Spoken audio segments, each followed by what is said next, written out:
Hi, welcome back to Venus Rising. I'm Kallie, your host, and today I have with me Donovan Cleckley. Donovan holds a Bachelor of Arts in English and Interdisciplinary Studies from the University of Montevallo and a Master's of Arts in English from Tulane University. Donovan's research focuses on the relationship between women's rights and gay rights, literature and sexual politics, and the social and political implications of transgenderism as an ideology, as an industry, and as an institution. Donovan, thank you so much. I'm so excited to chat with you today. So thanks for being on our show. Thank you so much for having me. Of course, of course. So I watched your interview with Benjamin Boyce, and of course, I've been following you on Twitter and kind of watching your reviews. And I think at the time that you were on air with Benjamin, you were still in your graduate studies. And that was one thing I really love about you is your passion for gender and for literature. And that's something that I haven't really spent a lot of time looking at. So I think our listeners are really going to enjoy hearing from you today. But at the time you were still in graduate studies. So you've graduated from Tulane now. What have you been up to? What do you do now? So I've been back at home with my family. I've gotten to work via online with learners from China who are learning English as a second language, which has been so nice. I love working with early learners in particular. I think that they can teach us so much as well, and working with very young students, I think that you get a good amount of experience in terms of, empathy, respect, and thinking about your relations to children, and also how you relate to adults as well. And one of my favorite things to do with the kids is getting to read the children's literature. And that's that I've always enjoyed, because we can teach children and young people very important lessons through literature, and being able to have these really important conversations with them. So. That's awesome. I'm sure it's been really challenging to graduate during a global pandemic. So It that's has. great that you're able to be with your family and be safe at home and still teach. And you've also read books and write reviews, and we'll get into that a little bit. You're reading a book that our president helped write or co-write. So we'll get into that later. But so you've studied literature through many different time periods, and what I feel like we're living at such an interesting time to be like women and learning about gender, and especially over the last like 5 years, it's been kind of evolving really quick. But what shifts do you see in the portrayal of women or the portrayal of gender through some of your favorite maybe classic books and stuff that you used to learn in college through now? One of the changes that I've seen, of course, has been as more women writers have emerged. We've had this image of the woman who is represented in her wholeness as a human being, which differs from, many of the male artistical representations of women that often kind of dismembered or picked apart the I would say the female persona, or what women are. So one of my favorite writers has been Virginia Woolf. And so I enjoy, when I was in undergraduate studies, I enjoyed um, reading some work by her, particularly A Room of One's Own, her essay, and some of her novels as well, and of course her short stories. Her short stories are excellent. But I think that one of the things that you can take from reading Woolf is thinking about how women are positioned, and of course how the deprivation of certain opportunities, how it's impacted women and girls over, not only over the course of centuries, but over the course of millennia as well, so thousands of years around the world. And it is something quite serious, and it manifests not only in education, which Woolf wrote about in particular, but also in law and medicine. We see it. And one of my favorite essays by Virginia Woolf that I remember that I enjoyed reading was called Professions for Women. And in it, she talked about the difficulty first of women being able to get out of the domestic sphere. Not necessarily that they have to stay out of it, that women can still be, both have the private individual as well as the public individual, but also that the difficulty of women being able to talk about their own bodies. And that was something that impacted Woolf and other women of her time, but it is something that also impacts women in our time. Mm-hmm. The way that language has been reshaped, restructured to the point that it impacts how women of women across races and classes get to talk about their bodies and Mm-hmm. opportunities that they have to do so. Yeah, I think that that's something is a really important point, and that's something that is fairly new, like starting in the 60s, right? I feel like even is this permission, so to speak, to talk about and to know about our bodies. And that's partly why this podcast and others like it and they, exist, so that we can have these, Venus conversations, these very women focused conversations. So I love that you see that in literature. So how we kind of cross path is through your work in the transgender movement, or your voice in that. I want to ask you just like straight away, why are you so passionate, I guess, about women's rights and the transgender debate, especially as it involves children? Why is this a concern to you? I have had an interest in women's rights and gay rights for some years now. Ever since I was young, I had been invested in particular in the rights of women and girls, and also of course in the rights of lesbians and gay men. I remember having read an essay by Julia Diana Robertson as on her publication called The Velvet Chronicle. She wrote about the case of R. Kelly's daughter, Ja, and in this case, what happened, and this piece had come out in about 2019, and I had felt some concern over children and young people in particular, socially and medically transitioning, because I thought it needed to be researched more and looked into, and it certainly does. Still. and so when I read this piece by Robertson, what I found so incredibly significant, and I wrote a little bit about it myself, was the discussion of Ja and the family environment that she grew up in. She grew up around, of course, R. Kelly, who's had controversies around his treatment of women and girls, Mm-hmm. and regarding sexual abuse and exploitation. That his daughter grew up in that environment, and also that she grew up in an environment where she was told that as a girl, she should not be doing things that are for boys. She should not be engaging in things that are not feminine. And this environment led her to believe was that if she doesn't do girl things, then she must be a boy.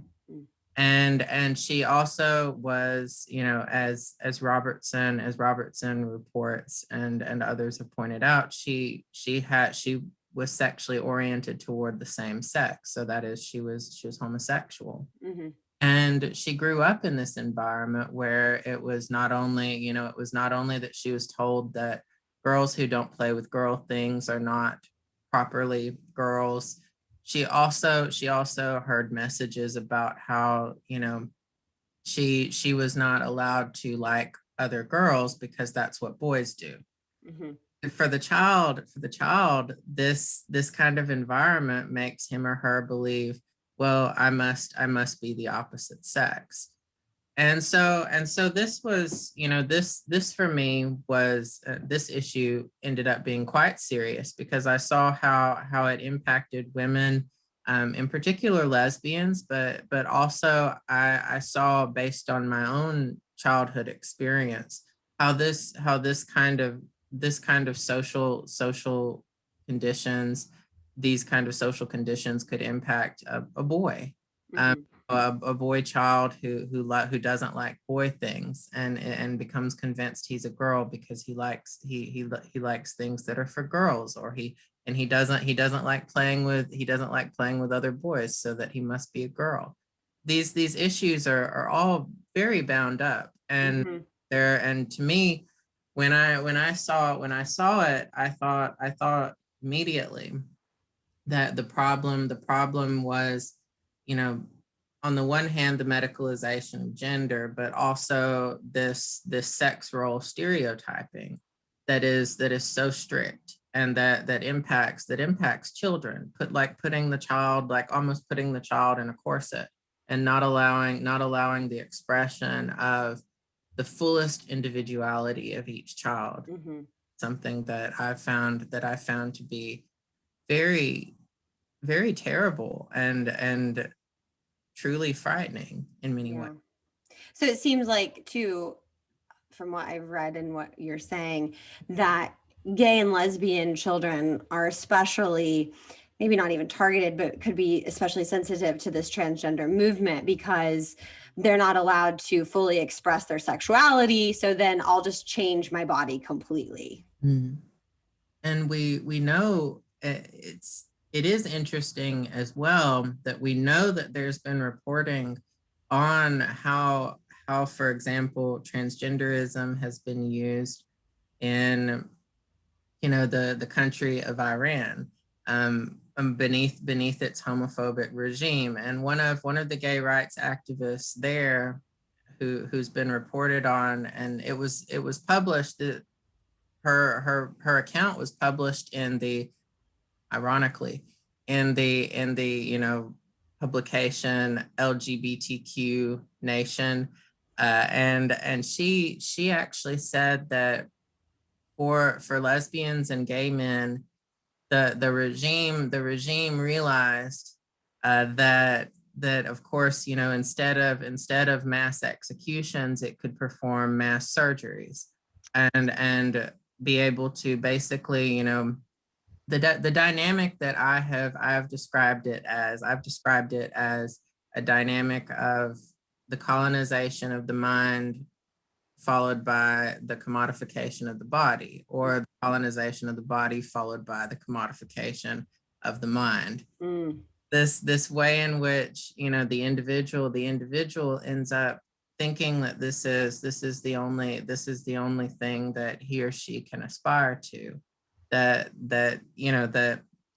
all that the homosexual male can be is becoming some, you know stereotypically feminine image of a heterosexual female. mhm. And in, of course, in air quotes. And then, of course, the homosexual female, all she can expect to be is the, presumably stereotypical masculinized, like, heterosexual male, also in air quotes. That this dynamic needs to be acknowledged and addressed. And thus far, it has not been, not by the, really across politics. The difficulty is, the right wing doesn't think the left wing is doing anything right. The left wing doesn't think the right wing is doing anything right.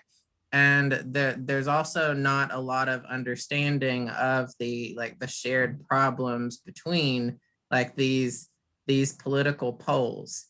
And Mhm. this debate, as you know, has been so polarized, to the point that people, many people will not engage it, will not write about it, do not want to hear about it, will not listen. Yeah. And I think people are scared too, like to even write about it or talk about it, because in our film, which we'll talk about too, our new film available for free on YouTube, Transmission, What's the Rush to Reassign Gender? People are canceled, right, for talking about this issue, for thinking like, hold up, let's talk about this. And so I think it's a scary topic. you mentioned a point we were talking about how children who might be gay or lesbian, it's easier to push them towards this trans ideology. But I'm also seeing an interesting shift in girls, like young girls. Are you, in your research, do you see that? It seems like gender dysphoria today is largely affecting young girls more than boys. Why do you think that this imbalance exists? And as someone who, and so someone who studied this, like, what's your kind of take on it? I have noticed what seems to be an extreme disparity in the in the both the sex ratio and the age ratio. So what the typical way in which gender dysphoria had presented in the clinical setting had, for the most part, and this phenomenon has been recorded in the research over decades. It has appeared in, typically very young boys. So typically very young boys, we're talking like preschool aged children would be brought, or very young children, males would be brought to the clinic because presumably they were not masculine enough, or they At were 3 and 4. they were seen as too girly, and it had been seen as pathological. Mm. And yeah, and of course then there was the watchful waiting, which did not do, it did not intervene and give puberty blockers. And now we know that it's quite different.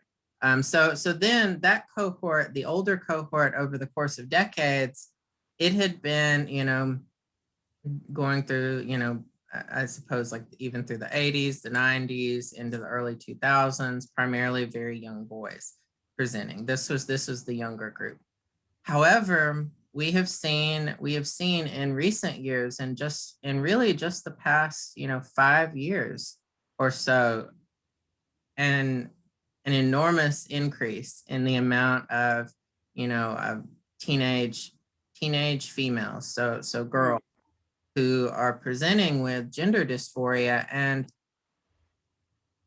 on this issue, I have done research in the past on anorexia nervosa, in eating disorders, because I've been interested in the way in which the mind relates to the body, and how we think about ourselves, how the self exists in society, how we negotiate the self and the other, and think about ourselves.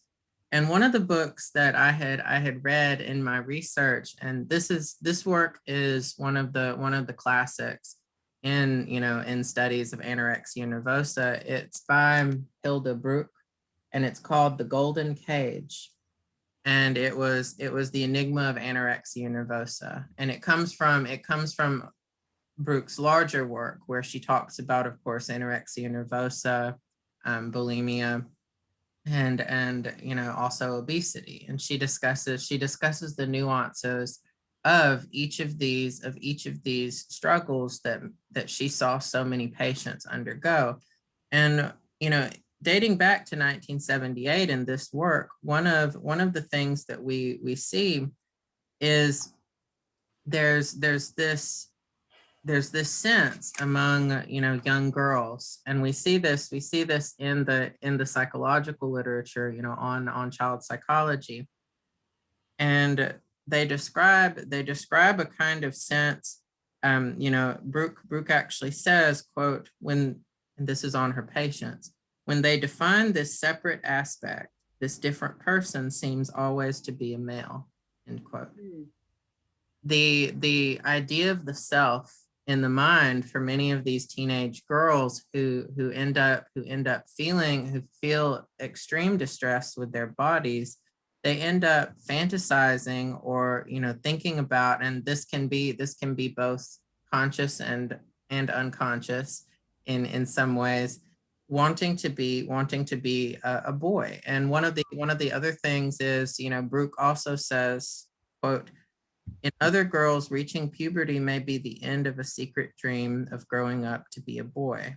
Only a few admit frankly that they would have preferred to be a boy. Some will talk about it when they start to express their disgust with the female body, end quote.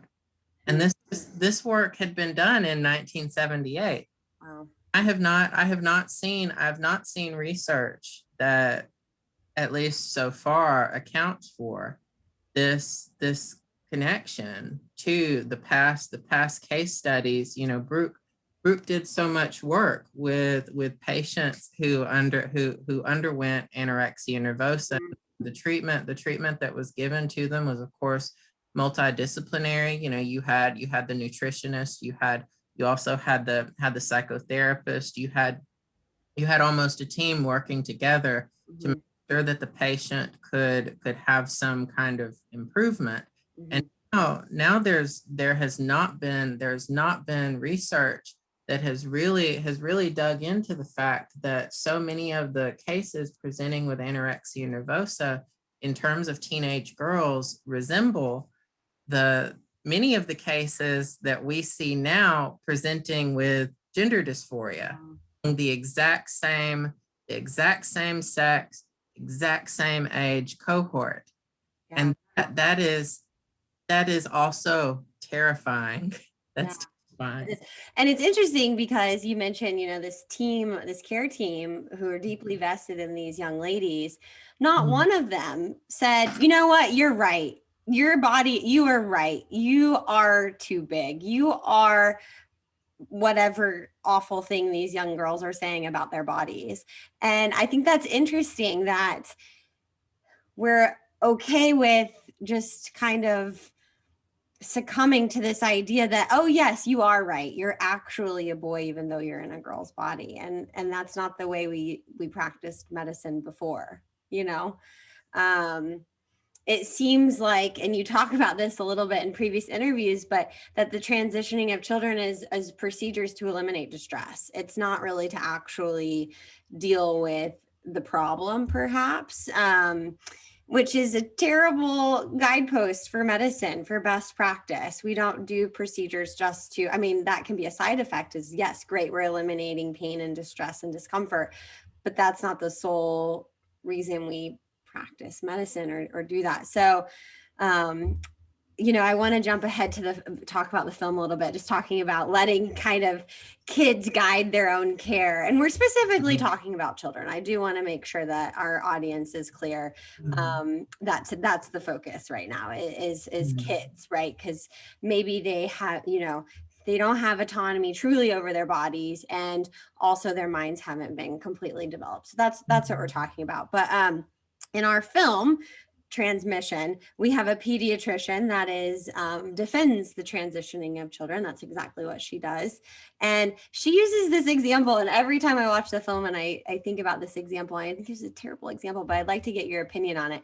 She talks about kids driving the bus. You know, she said that kids are driving the bus and the pediatrician's got a roadmap and the parents in the back seat.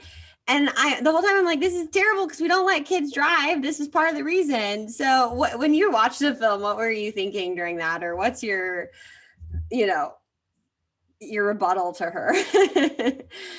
I find the analogy to be very, very fascinating, if not frustrating, because the presumption that the patient knows the self the best seems to be very contrary to basically all psychoanalysis and all work, all psychotherapeutic work with patients, because patients do not always, like, you know, they do not always tell the truth either. Sometimes there are difficulties with, like, you know, how patients think through the past, how they think about the self in relation to others.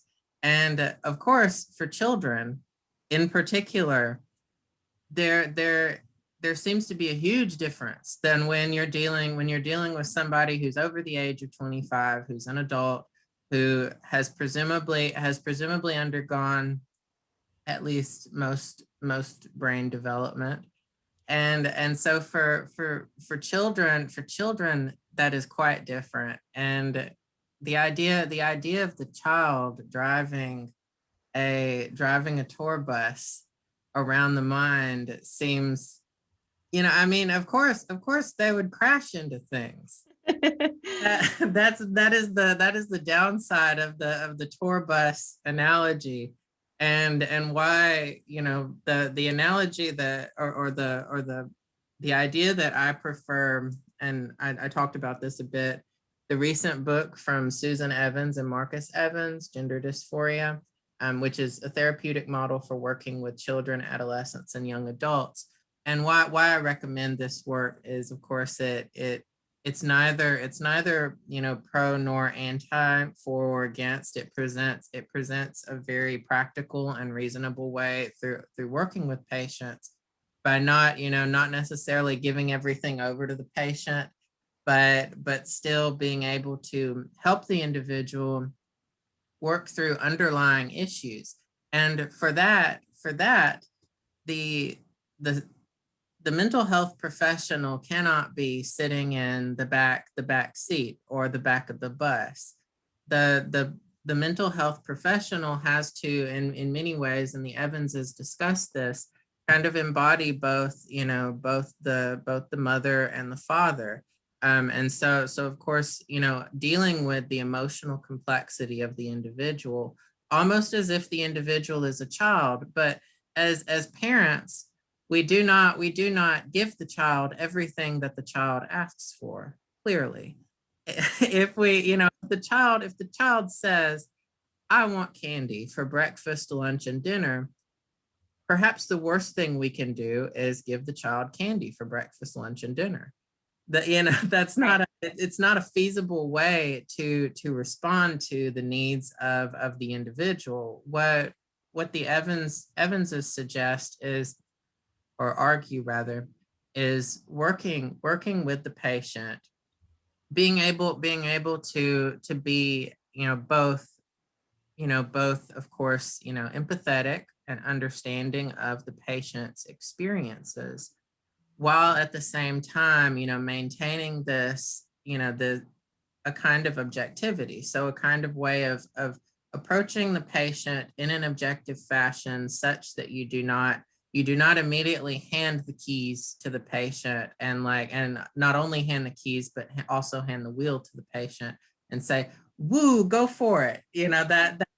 That does not, it would not seem that in my view would produce the best practices in terms of mental health outcomes. Yeah.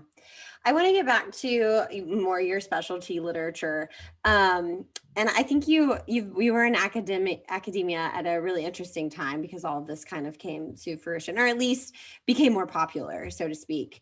So I want to talk to you about two things with that.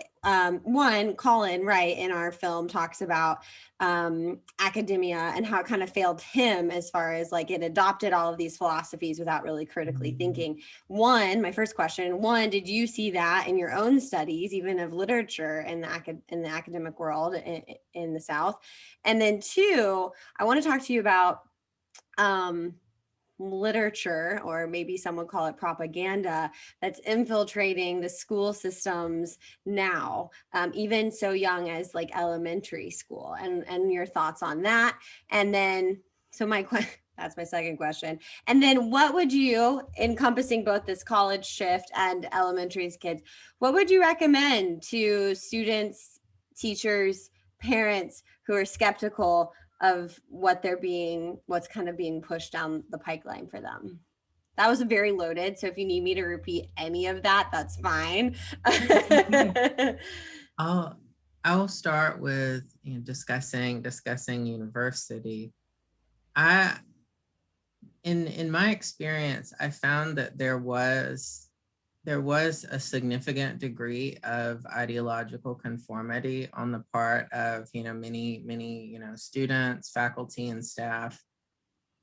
Deborah So has also pointed this out regarding her experiences in academia when she was doing her doctorate or her graduate studies, and she discussed, or has discussed, the way in which conservatives, more politically conservative people, almost sort of are sort of funneled out, or sort of pushed out, because there's this very there and there's this very strange, like, politically liberal point of view, but it is also, very, not liberal, not liberal in a wanting to exchange ideas and thinking through issues kind of liberalism. It's not that.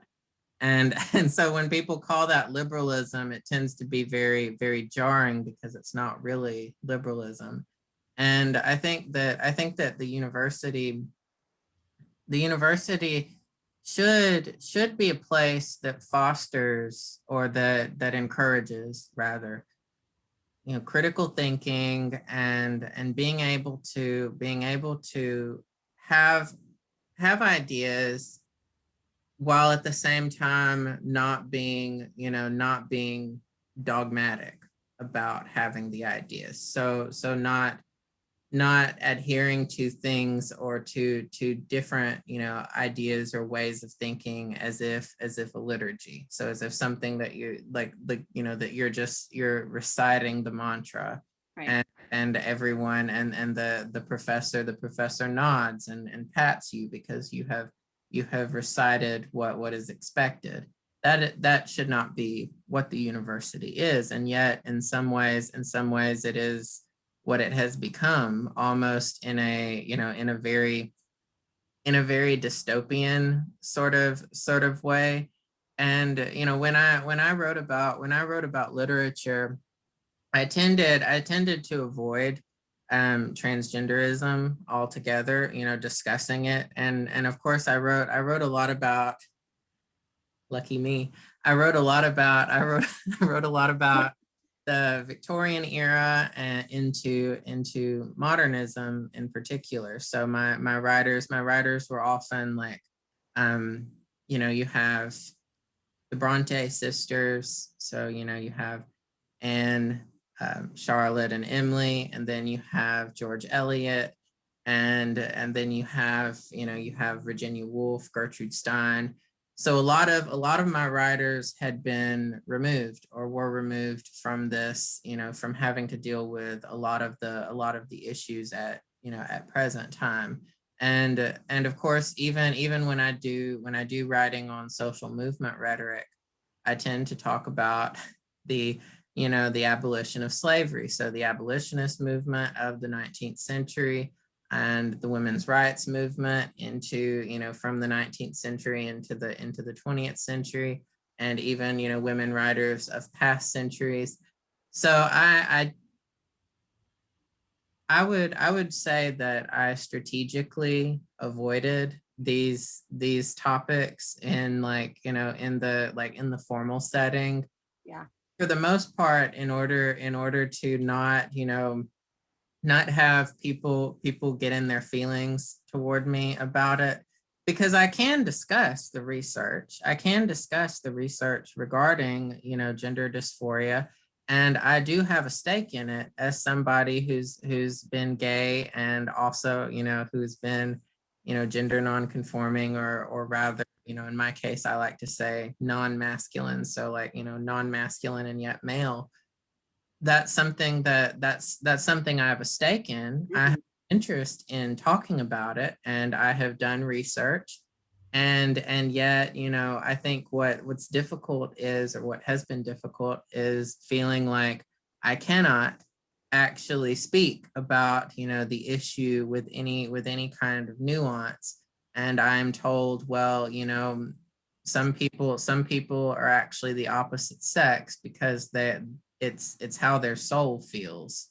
And it is like dealing with, and I've used this metaphor before, it is like dealing with a new religion, or a new church that has emerged. And identity, in my view, identity has come to replace this, religion, or replace, like, the place where religion once would have occupied. And the university has ended up being it's ended up being sort of a minister, or administering this view to the individual, and then the individuals end up taking it in, and not really thinking about it. Yeah. So So that was the university experience. Okay. However, and then on, you know, the shift to thinking about, like, you know, education of school children, going back to high school, we have noticed a shift with relation to, you know, learning materials that have been produced regarding, for example, in particular, sex and gender, and the idea that you can, you know, you can be actually the opposite sex if you're, you know, if you're gender non-conforming, and, you know, if you're you know, if you're a young man who doesn't act the way other young men act, maybe you're actually a young woman. If you're a young woman who doesn't act the way that other young women act, maybe you're a young man. And the strangeness to the way in which this material has been propagated, because it is propaganda, has been that it reinforces sex role stereotyping, which should come off as, you know, I mean, it should come off as an easy case of sex discrimination, because we have had court cases about not applying sex role stereotyping in the workplace of employees. And to say that the individual might be the opposite sex because he or she does not conform to, you know, the set of stereotypes about his or her own sex seems to exactly fulfill the definition of sex role stereotype. Wow. Yeah. In reverse, but still, Yeah. it does. Yeah. You don't perform a certain way based on your gender, the way you look. Or sorry, not gender, your sex. I do not want to confuse those two terms. Based on your sex, then you are not. Yeah, and wow. so Yeah. it is clearly the same kind of sex role stereotyping, except applied in reverse. Mm-hmm.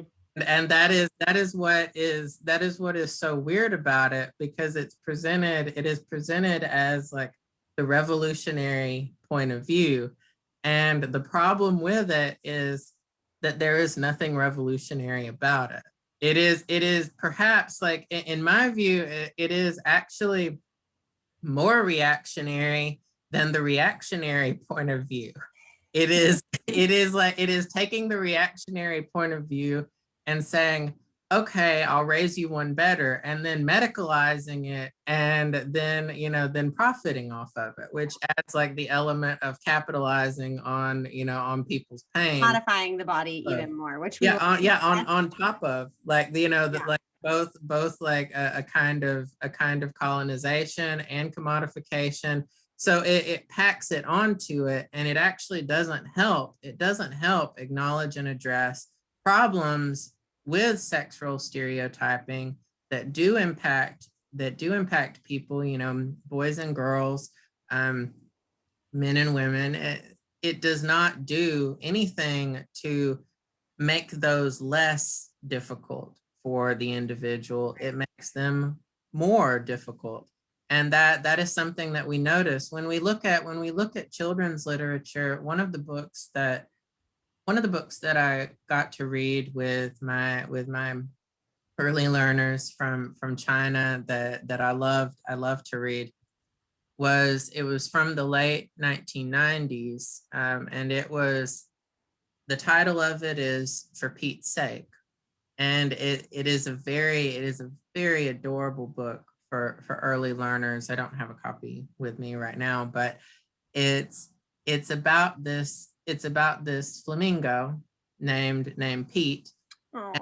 And so the character is always with other flamingos, and the you know, we know that flamingos are pink and have long legs and feathers and beaks, but Pete is different from the other flamingos. Pete is actually green and has scales and walks on four legs and has a tail and has teeth and a big mouth. And Pete is an alligator. And so what the story ends up with is, of course, like, the flamingos are able to say, well, Pete's different, but that's okay. And and how the story ends is Pete's able to meet other flamingos. Like Pete sees that, well, they are kind of like me. They're also different too, but we look similar. And the other flamingos, the other actual flamingos, they all look very similar. And so what the moral of that story is, as a sweet children's story, is that all of us have differences, and all of those differences are important to who we are, and we do not have to change who we are to be ourselves, and to be also to be loved, and to be friends, and have family, and have others that are like us but also are different. And so these are very basic basic themes that, in my view, children's literature should convey to the individual, to the child who's developing. I mean, conveying the importance of differences between individuals, and respecting differences, and caring for others. These are very important themes. And what we've noticed in some of the more recent children's books, one of them being the book I Am Jazz, that was published a few years ago, that was about it's the story of the child Jazz Jennings, which we know about from the television series I Am Jazz. And in this story, the boy doesn't play with things that other boys do, doesn't play with boy things. They're called boy things. Doesn't like things that boys do, boys, toys, all of that. And so, and then there's one page that says that he has girl thoughts, and girl dreams, and girl wishes. And so instead of like in the other story, where Pete comes to find self-acceptance, and actually loves who Pete is, as this different individual. And of course, Pete's an alligator, not a person.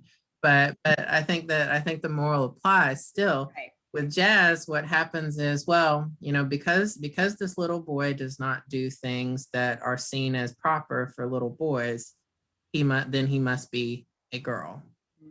That is what the book presents to learners. And the book presents sex role stereotyping as something positive, and as a way for the individual to achieve some kind of self-actualization. And that is not true.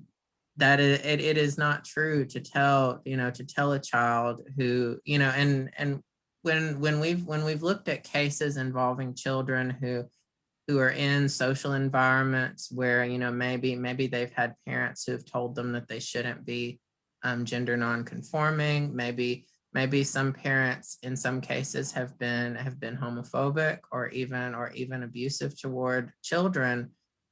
When these kids grow up in these environments, that is compounded by the propaganda telling them that if they get a new body, then they can be loved. If they become somebody else, they can be loved. And these promises are all false.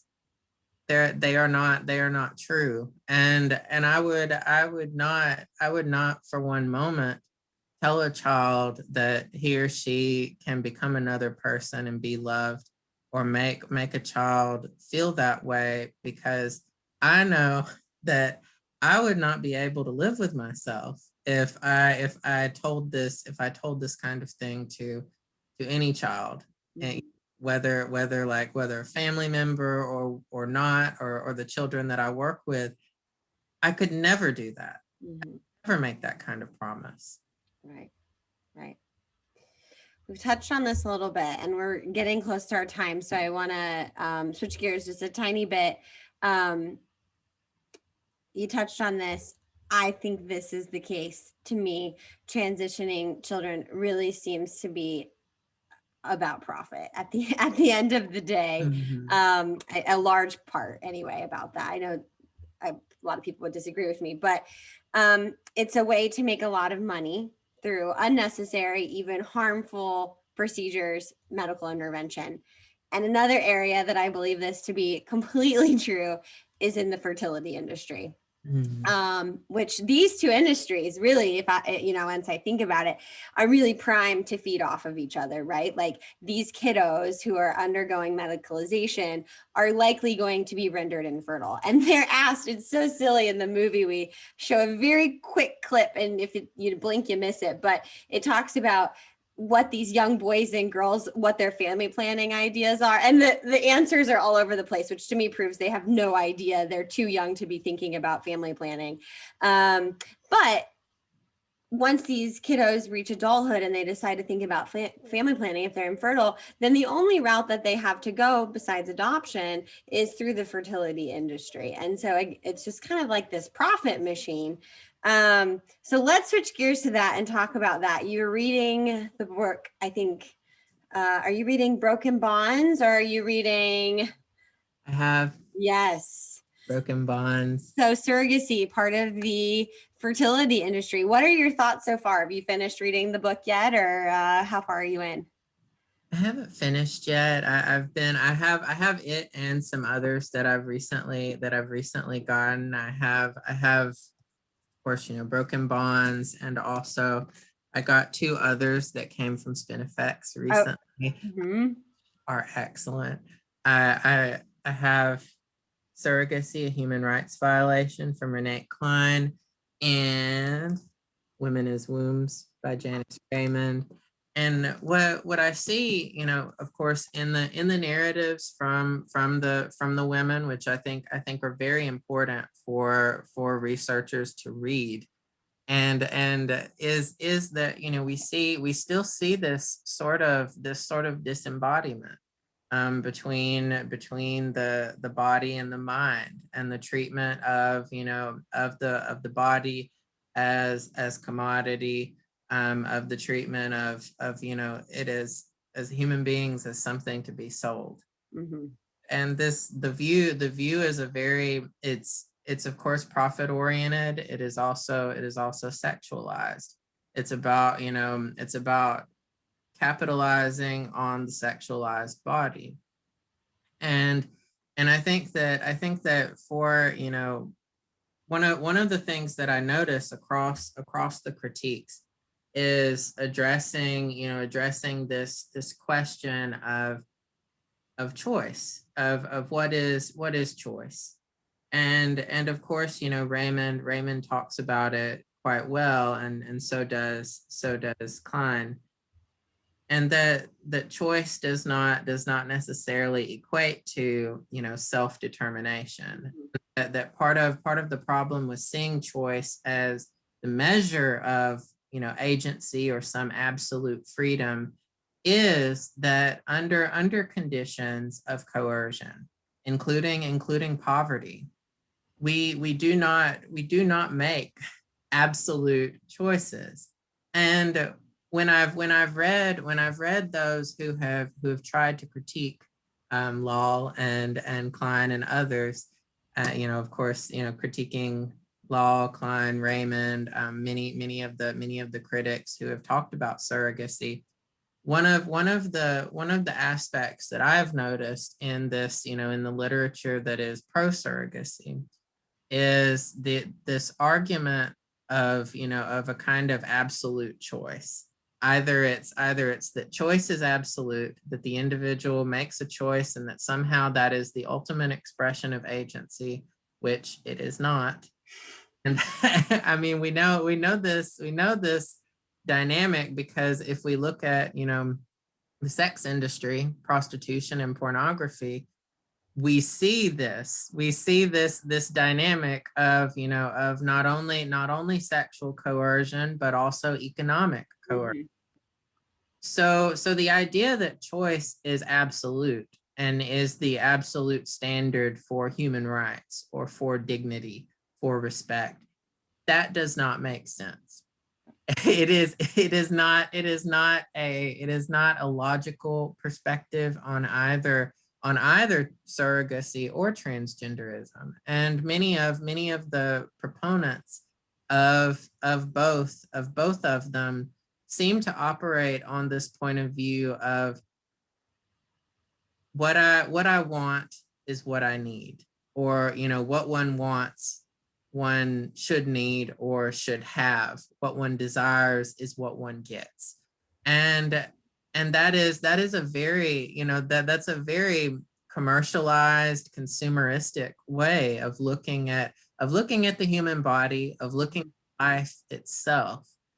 That is not, that is not, in my view, that does not facilitate a human rights approach to addressing any kind of social issue. When you have an incredibly a capitalistic view, a view of a sexualized view, a very kind of this view of the human being as commodity, that presents a big problem to even acknowledging and addressing the humanity of the other human beings around you.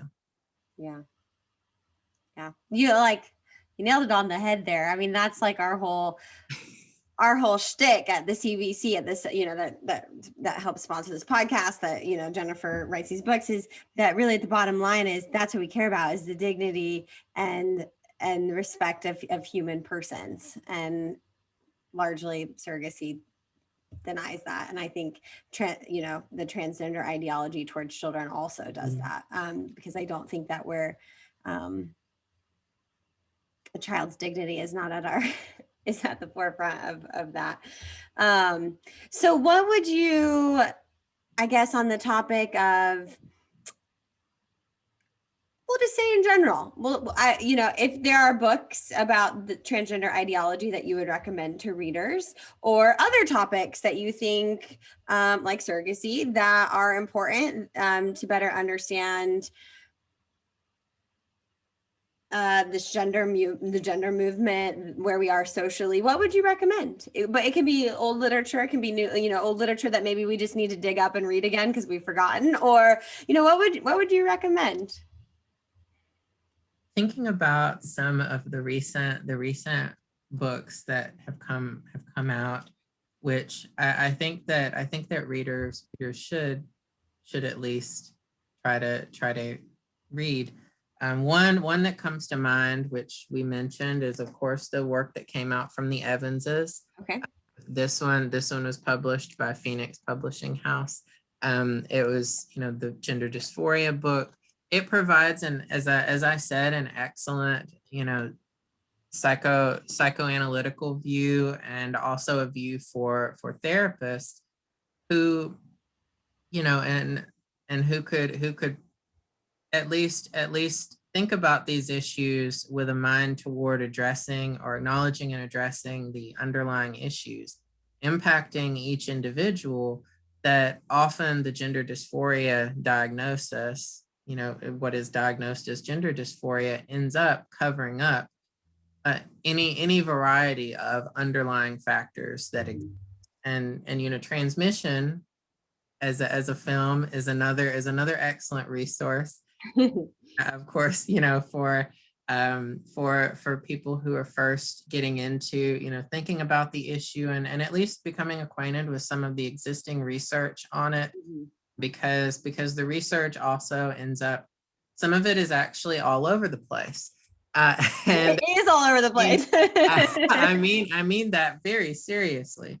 And as far as another work that I recently had received, which I've enjoyed very much, and I plan to write about some of these books, but stay tuned. Yes, stay tuned.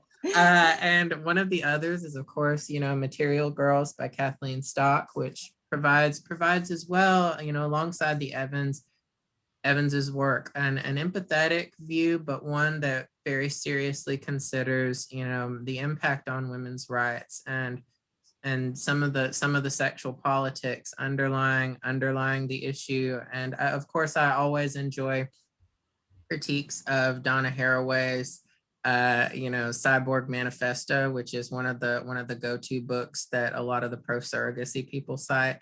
And so I always love critiques of how Haraway gets away from reality, which of course is what is what what transgenderism does, and surrogacy too gets away from reality. Yeah. And there were a couple of others. I mean, Spinifex Press has published excellent books on Couldn't agree more. right. I love them. And there's Heather Brunskell Evans's Transgender Body Politics. My cover is like turning It's up. okay. It's good. It's good. And then of course Susan Hawthorne's book Vortex: The Crisis of Patriarchy. And Hawthorne discusses very brilliantly so many of these industries as well that we have talked about, that intertwine Yeah. and impact women and girls globally across race and class. And this includes, of course, like women from racial and ethnic minorities, and women who are impoverished, who are impacted by surrogacy. That is something we see promoted by white middle class academics who are on the presumably on the left. These are the people who are promoting these industries are the people who claim to be like the most anti-sexist, anti-capitalist, anti-racist, anti-colonialist, anti-oppression, and yet they support industries that actually uphold oppression. Right. So and of course the books that we mentioned on surrogacy, they were of course Broken Bonds, Renee Klein's Surrogacy: Human Rights Violation, Raymond's Women as Wombs.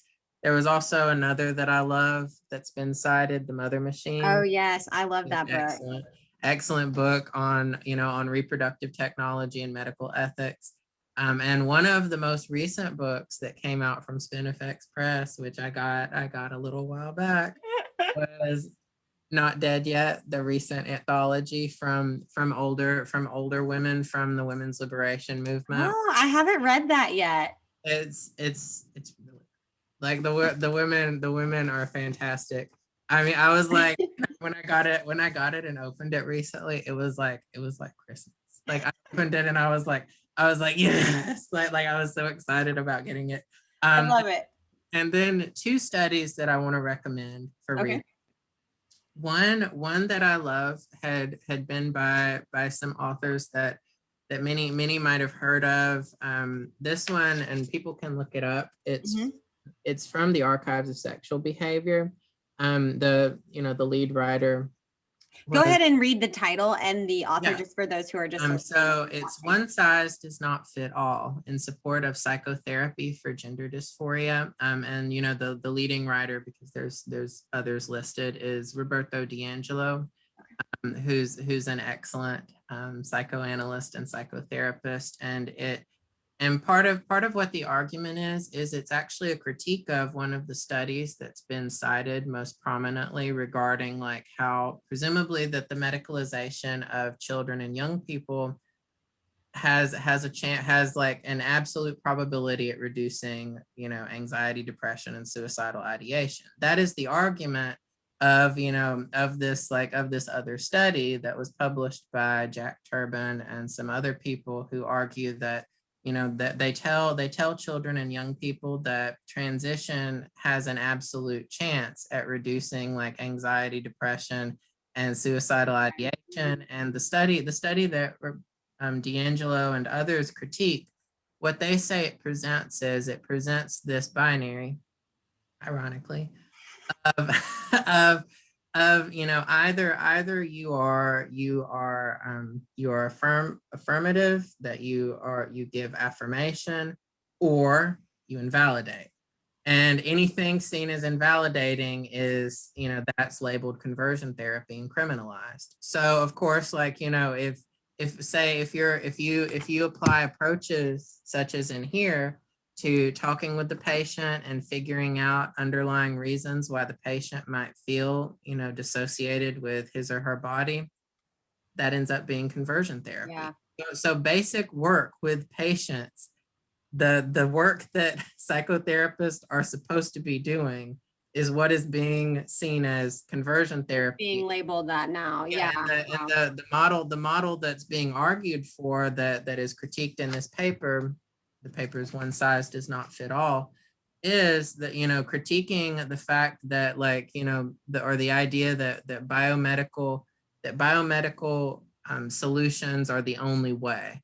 And the truth is that they're not. They are not the only way through which to alleviate gender dysphoria. And as seen in the film too, we've noticed in studies that the authors have recognized that, that medicalization does not always alleviate gender dysphoria. And, in that long-term study seen in the film, the Dejny study, of the cohort in Sweden, it pointed out that many had an increase in, anxiety, depression, and even suicidal ideation over the course of decades after after first socially and then undergoing, medical transitioning. And then the other study that is more recent, that came out, it's titled "A Follow-Up Study of Boys with Gender Identity Disorder," and it was published in the Frontiers in Psychiatry.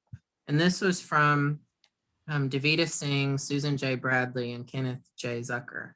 And what had been noticed in this follow-up study, which it included a cohort of, or a sample of 139 boys. And what had been found was the vast majority of the boys had basically, although they presented with gender dysphoria initially, or were brought to the clinic under the premise that they had gender dysphoria for whatever reason, had ended up, they did not feel dysphoric by the shift or the transition from teenage years into adulthood. And of course, the question that research, or that studies like this one presents to all of the people who are very pro, early intervention regarding puberty blockers, cross-sex hormones, surgical interventions, is that if you are performing all of these things on individuals who otherwise would not feel dysphoric or feel any distress with their bodies by, say, their late teens or into their early 20s, if not their late 20s, if that is happening, then that would constitute a rather huge violation of human rights that has been happening, in particular in the United States, as well as, in the United Kingdom. But it presents a very serious issue of medical ethics and a breach of what doctors and of medical health professionals have done regarding the patient. Yeah. I think that very much is one of the questions that it lingers when you look at much of the existing research and the lacks and the sort of the also one of the things that we notice, I'll add, is we have a kind of loss to follow up regarding some of the a lot of the patients. There's ended up not being a lot of follow-up studies other than, of course, for the long term, the study that we have from Sweden that does not show, which doesn't support it. It does not support, like, the idea that long-term mental health outcomes are good. And the studies that we have on on puberty blockers and pubertal suppression, even those, I have one from there was one that was done, and I think it's interesting, one from 2015 that actually made this argument that puberty blockers are presumably a reversible intervention. And this was from people who were working under the Tavistock, and this was from the National Health Service. Interesting. It is interesting that in transmission, you and Jennifer actually point out in one of the things that's shown is that the National Health Service, the NHS, actually released a statement, like it includes it on its website, saying it does not know what the long-term, like, physiological and psychological impacts of puberty blockers are. So It really backstep. But it published, so it went from publishing a paper in 2015 saying, well, puberty blockers are reversible. We can just, and matter. people have made this, like they've made this claim, in media. It's been made by activists over and over and over again. It's made in every major media outlet. That is the default claim that has been made, and it is not true. And the idea that like the NHS, it publishes this on its website that says, it basically acknowledges and addresses the fact that obviously they did not have long-term studies on the impact of puberty blockers, and also you cannot just stop this developmental stage in a human being's life and expect it to not have any impact on, on either the physiology or the psychology of the individual. I mean, that includes both, the development of bones, as well as, perhaps more importantly, brain development. Now, the way in the cognitive development of the individual can be severely impacted by right using puberty blockers as a pause button. And so of course, and by the way, on the 2015 study, what I found really a bit ridiculous about it is it was over a 12-month period. And what it did was gave gender dysphoric young people, both puberty blockers. So it did pubertal suppression and also like psychological support over a 12-month period. And so at the end of that, then was like, okay, so apparently they seem happy after 12 months. And so pubertal suppression and psychological support, and then washes hands and goes along with it. And I think that it is very unnerving that they would not consider the fact that you need to measure longer than 12 months, right, 1 year. Taking puberty blockers for 1 year, it can have a kind of placebo effect too. The patient can actually feel like, oh wow, this has made me so much better. Yeah. And some detransitioners talk about that, how at first it felt like their savior, right? Like, yes, this is exactly what I wanted. But the longer time went, it was like, actually, this didn't fix anything. I still feel like crap. Yeah, the Evanses actually discussed that regarding the case studies. And when we think about like the composite of like case studies that we can see regarding gender dysphoric children and young people, if these underlying like comorbid mental health conditions have not been addressed, what the puberty blockers do, and the cross-sex hormones and also the surgical interventions do, is at maximum cover up or give a distraction, but that does not last.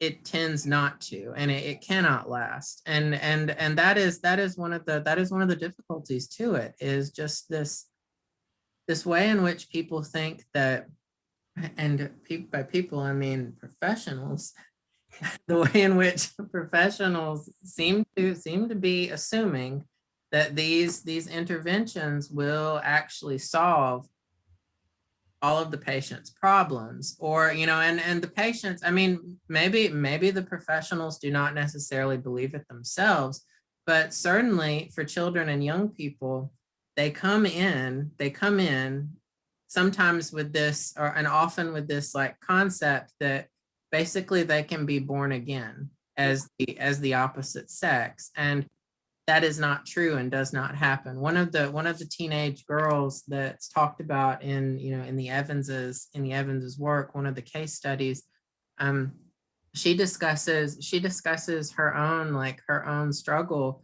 with having to come to terms with the fact that she could never be a boy. And she had been a teenager and had in this current environment thought that it was actually possible to like change sex from female to male. And finding that out after having taken, like, you know, after having undergone some degree of medicalization, I believe including a double mastectomy, Wow. having to find out that she would not actually get to be male and get to be a boy. That seems to me like a terrible violation Yeah. of her rights as a human being, as a human being, as an individual. Really misled.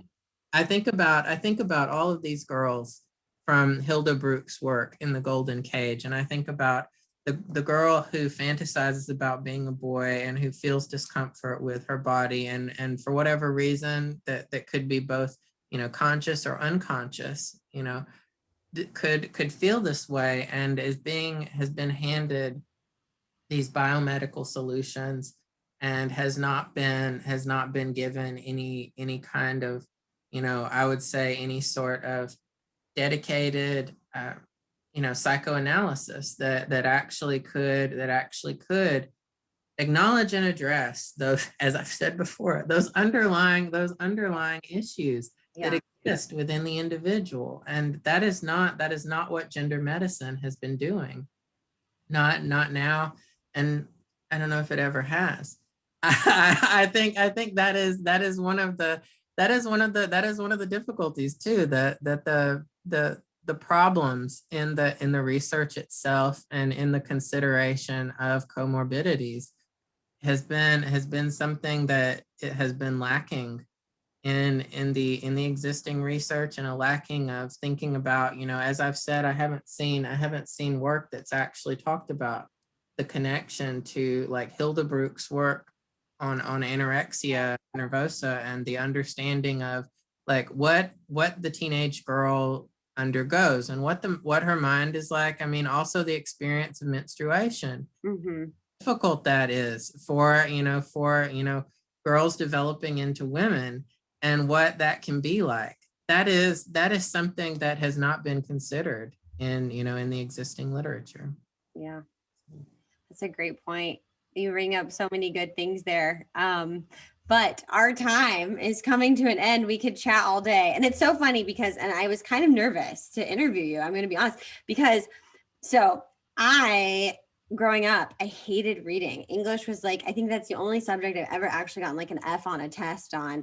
I have terrible reading comprehension. It takes me forever to read anything. And my mom was always like, the English teachers were like telling my mom, get her to read.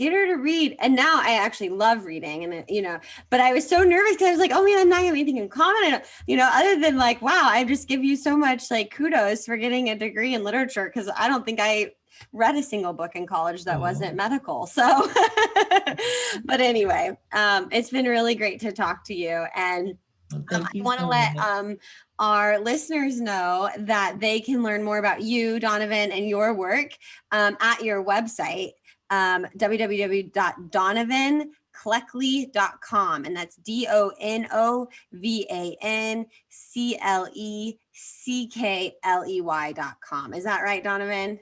Yes, that's right. Thank you. Yeah. And also follow in, get in the conversation at Twitter at Donovan Cleckley, just Donovan Cleckley. And you can find him on Twitter. And you find me on Twitter too. We can all just hang out. But again, thank you so much for the time to meet with me and for sharing your life and your passion with us. I really appreciate it. Thank you again. Of course. I also want to take this opportunity to thank all of our listeners for tuning in, showing up, watching the show now. May each of you continue to think beyond the masses. If you haven't watched our new documentary, Transmission, What's the Rush to Reassign Gender, you can find it for free, along with a lot of our other documentaries, simply by Googling or YouTubing Trans Space Mission. That's all, folks.